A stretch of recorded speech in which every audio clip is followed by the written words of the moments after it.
Assalamualaikum warahmatullahi wabarakatuh. Saya Radiatul Rabia Batubara. Di sini saya akan menjelaskan tentang pengertian dan jenis administrasi sarana prasarana. Pengertian administrasi sarana dan prasarana pendidikan. Sarana adalah segala sesuatu yang dapat dipakai sebagai alat atau media pembelajaran yang dapat berpindah-pindah. Prasarana adalah fasilitas dasar yang menjadi penunjang utama suatu usaha atau proses pendidikan agar tujuan pendidikan dapat tercapai.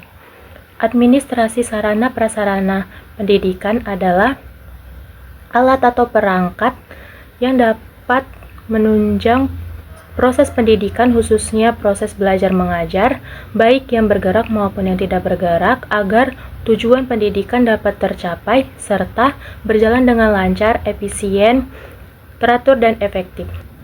Jenis administrasi sarana dan prasarana. Administrasi sarana dikelompokkan menjadi 3, yaitu yang pertama, alat pelajaran. Alat pelajaran adalah sarana pendidikan yang digunakan secara langsung dalam proses pembelajaran, contohnya seperti buku dan alat tulis. Yang kedua yaitu alat peraga. Alat peraga adalah semua alat bantu proses pendidikan dan pengajaran yang dapat mempermudah dan memberikan pengertian kepada anak didik, baik yang bersifat abstrak maupun konkret. Misalnya adalah gambar. Yang ketiga yaitu media pembelajaran. Media pembelajaran adalah sarana pendidikan yang digunakan sebagai perantara dalam pembelajaran. Contohnya bisa seperti poster, kartun, dan sebagainya.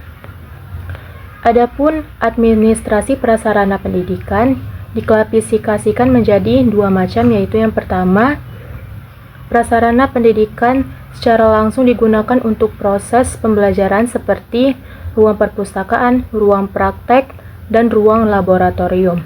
Yang kedua yaitu prasarana sekolah yang keberadaannya tidak langsung digunakan untuk proses pembelajaran tetapi sangat menunjang terjadinya proses pembelajaran. Misalnya ruang kantor, kantin, ruang guru, dan ruang kepala sekolah. Baiklah, saya Dinda Rahma Rangkuti di sini akan menjelaskan materi saya mengenai prinsip administrasi sarana dan prasarana.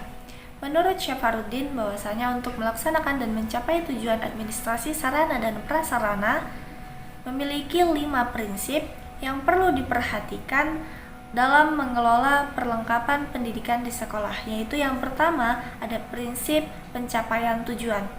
Nah, dalam prinsip ini administrasi sarana dan prasarana di sekolah maupun di madrasah dilakukan dengan tujuan agar semua fasilitas di sekolah dalam keadaan atau kondisi siap pakai sesuai dengan kebutuhan yang diharapkan. Nah, tersedianya fasilitas siap pakai atau siap guna akan meningkatkan efektivitas kerja dan memperlancar tercapainya tujuan sarana dan prasarana di sekolah.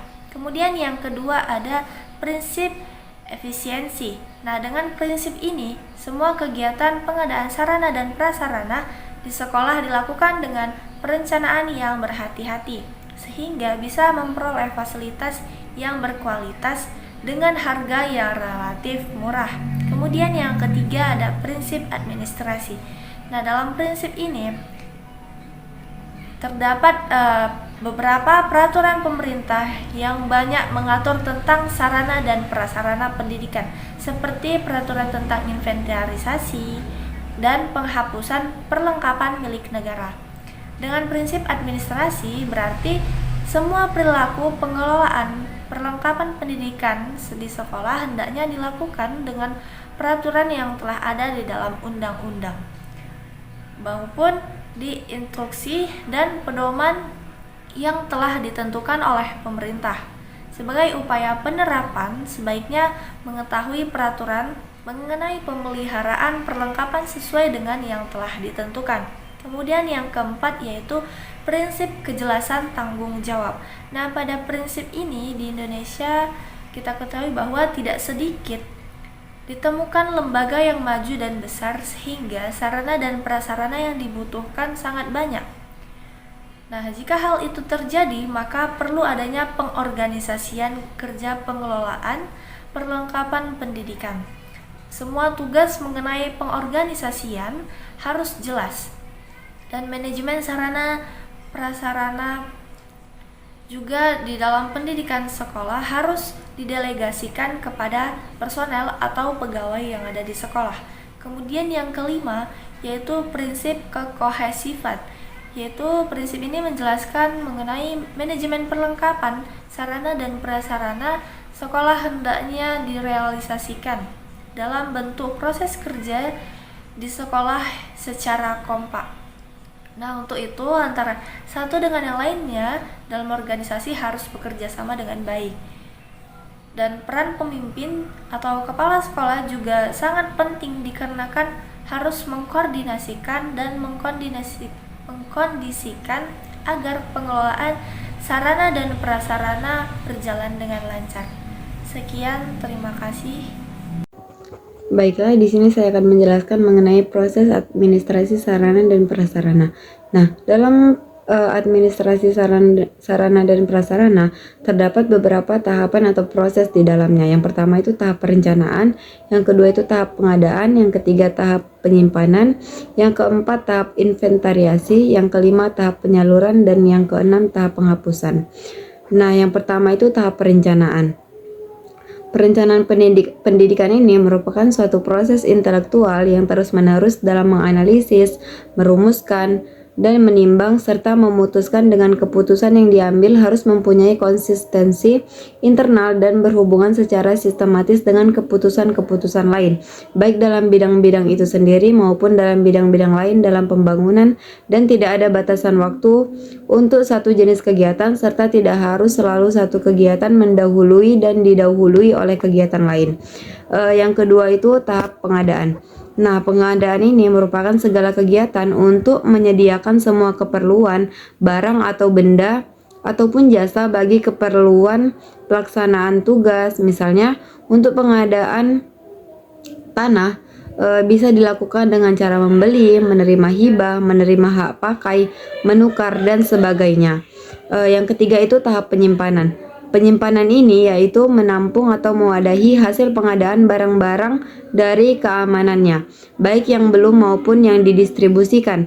Kegiatan penyimpanan ini meliputi menerima barang, menyimpan barang, dan mendistribusikan barang. Contohnya, dalam penyimpanan barang-barang juga perlu diperhatikan tempat penyimpanan barang tersebut. Yang keempat itu tahap inventariasi. Inventariasi ini merupakan kegiatan untuk mencatat dan menyusun daftar barang atau bahan yang ada secara teratur menurut ketentuan yang berlaku. Yang keempat itu tahap penyaluran. Proses penyaluran ini merupakan kegiatan yang dilakukan untuk pemindahan barang dan tanggung jawab pengelolaan barang dari seseorang kepada orang lain, dari unit kerja kepada unit kerja yang lainnya. Yang terakhir itu tahap penghapusan. Tahap penghapusan ini adalah suatu proses kegiatan yang bertujuan untuk mengeluarkan atau menghapus daftar barang-barang milik negara dari daftar inventaris negara berdasarkan peraturan perundang-undangan yang berlaku.